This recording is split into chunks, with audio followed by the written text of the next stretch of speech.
Now let us see the functional anatomy of heart.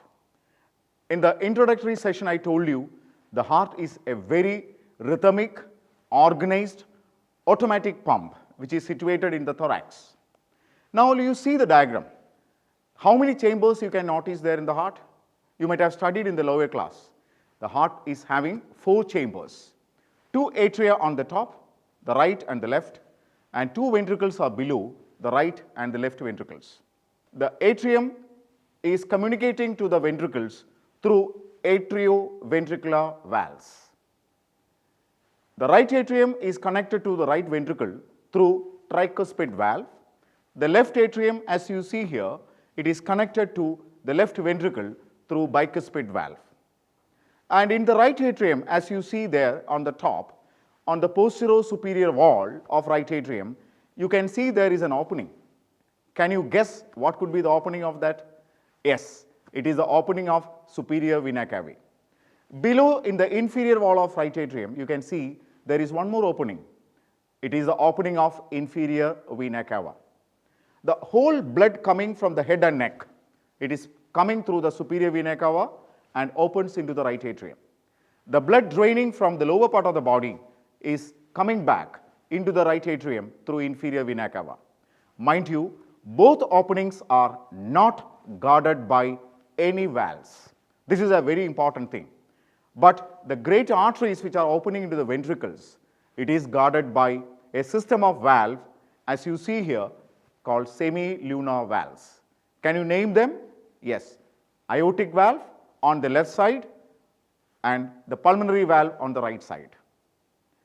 The left atrium, as you see here, it gives opening to 4 pulmonary veins. The oxygenated blood from the lungs is coming back to the left atrium through this system of veins. The blood from the left atrium is flowing down to the left ventricle through the bicuspid or the mitral valve. And you can see the heart is surrounded by 2 layers of pericardial membrane. You have a visceral pericardium and a parietal pericardium, as you see here. This is a very important structure surrounding the heart. There is a potential space, as you see here in the diagram, it's the pericardial space. And the pericardial space is not empty. It's having around 15 ml of fluid. And what is that fluid called? Pericardial fluid. And what is the purpose of this fluid? You might have seen in your motorbike or in your car, the engine is lubricated with grease and oil, is it not?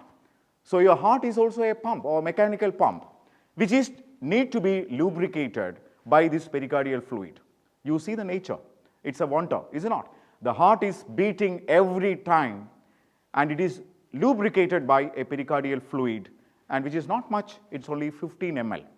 But the problem lies when there is excess collection of this pericardial fluid. You can see that the heart will be compressed from outside, and you have the pericardial effusion if there is excess collection of pericardial fluid. There is another part of the story in which the pericardial space is suddenly filled with the blood.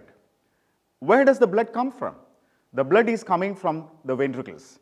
It can be from the left ventricle or maybe from the right ventricle. Due to a myocardial infarction, that particular part becomes more weak. The pressure will cause some opening on the left ventricle and the blood will gush out and it is getting trapped in the pericardial space. So sudden collection of blood in the pericardial space, of course, it's a life-threatening medical emergency. We call it as cardiac tamponade. Now you see the 2 X-rays in this frame. On the left side, you have a normal X-ray, of course, chest X-ray. On the right side, you are getting this abnormal X-ray pattern. What abnormality one can detect there? Yes, you said it. There is an enlargement or a broadening of the cardiac shadow in that X-ray. This is a typical case of cardiac tamponade or the X-ray from a patient having cardiac tamponade. So one of the important cardinal features of X-ray in cardiac tamponade is the broadening of the cardiac shadow in the chest X-ray.